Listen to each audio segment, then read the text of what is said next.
સાબરકાંઠા જિલ્લાના મહત્વના સમાચાર આવી રહ્યા છે ત્યારે હિંમતનગર તાલુકાના ઇલોલ ગામે ખનીજ માફિયાઓ બેફામ બન્યા હોય એવું હાલ તો ખનીજ ખાતાની રહેમ નજર હેઠળ ચાલી રહ્યું હોય તેવું દેખાઈ રહ્યું છે। ઇલોલના હિંમતનગર પાસે લાલ ડુંગળીમાં ખનીજ ચોરી થતી હોવાની ઘટના સામે આવી છે ત્યારે ખનીજ માફિયાઓ સરકારના ડર વગર બેફામ બન્યા હોય તેવું તો હાલ સ્પષ્ટ દેખાઈ રહ્યું છે। મળતી માહિતી મુજબ ઇલોલ ગામના સીમાડામાં આવેલા લાલ ડુંગળી વિસ્તાર પર ખનીજ માફિયાઓ બેફામ બન્યા છે।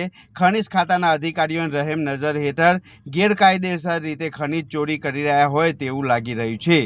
સરકારશ્રીની રહેમ નજર હેઠળ આમના ઉપર ચાલી રહી હોય તેવું લાગી રહ્યું છે। સ્થળ ઉપર તપાસ કરતાં કોઈ પણ જાતની હદ ખૂંટા જેવું મળેલ નથી। સરકારી ધારાધોરણ નિયમ મુજબ હદ ખૂંટ નિશ્ચિત હોય છે, તેની અંદર રહીને ખનીજ ખનન કરવાનું હોય છે।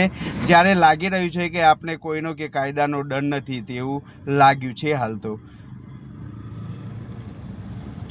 ઈસી સર્ટી પણ રજૂ કરેલું ન હોય તેવું દેખાઈ રહ્યું છે, તેમજ માઇનિંગ લીઝની ચોક્કસ નકશો જે પ્લાન કંઈ પણ જાતનું સ્થળ ઉપર જોવા મળેલ નથી। ખાણ ખનીજ અધિકારીઓ દ્વારા યોગ્ય તપાસ કરવા આવે તેવી રહેણાંક વિસ્તારના લોકોની માંગ ઉઠવા પામી છે।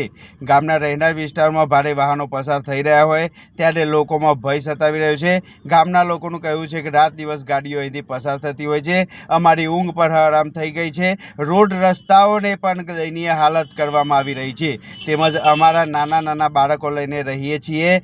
સ્કૂલે, શાળાએ અને ગામમાં જતા બાળકો માટે પણ અકસ્માત થવાની ઘટનાઓ સર્જાઈ શકે તેમ છે। ખાણ ખનીજ વિભાગ દ્વારા યોગ્ય તપાસ કરવામાં આવે અને ખનીજ માફિયાઓને યોગ્ય નિર્ણય કરી અને દંડનીય કાર્યવાહી કરવામાં આવે તેવી હાલ તો માંગ ઉઠવા પામી છે। નાના બાળકો લઈને જતા હોય જો અકસ્માત થાય તો જવાબદાર કોણ, તેમજ મોટા પ્રમાણમાં ધૂળ ઉડતી જોવા મળે છે। જવાબદાર કોણ? મોટા પ્રમાણમાં ધૂળ ઉડતી જોવા મળે છે। ભયંકર રોગ ફેલાવાની શક્યતાઓ પણ વધી રહી છે। હાલ જે લીજ ચલાવી રહ્યા છે પોતે માલિક નથી અને ભાડે લઈને ચલાવી રહ્યા હોય તેવું તો હાલ લોકમુખે ચર્ચા થઈ રહી છે। ત્યારે હાલ તો ગામ લોકોના મંતવ્ય મુજબ ખાણ ખનીજ વિભાગની રહેમ નજર હેઠળ જે ખનીજ માફિયાઓ બેફામ બન્યા છે, શું ખાણ ખનીજ વિભાગને આ વાહનો ચાલતા અને ખનીજ ચોરી કરતા દેખાતા નહીં હોય?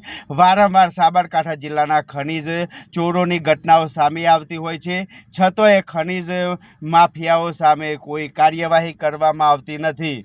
જોવું એ રહ્યું કે ઇલોલ ગામની અંદર જે ખનીજ ચોરી થઈ રહી છે તેના ઉપર ક્યારે અને કેટલા પગલાં ભરવામાં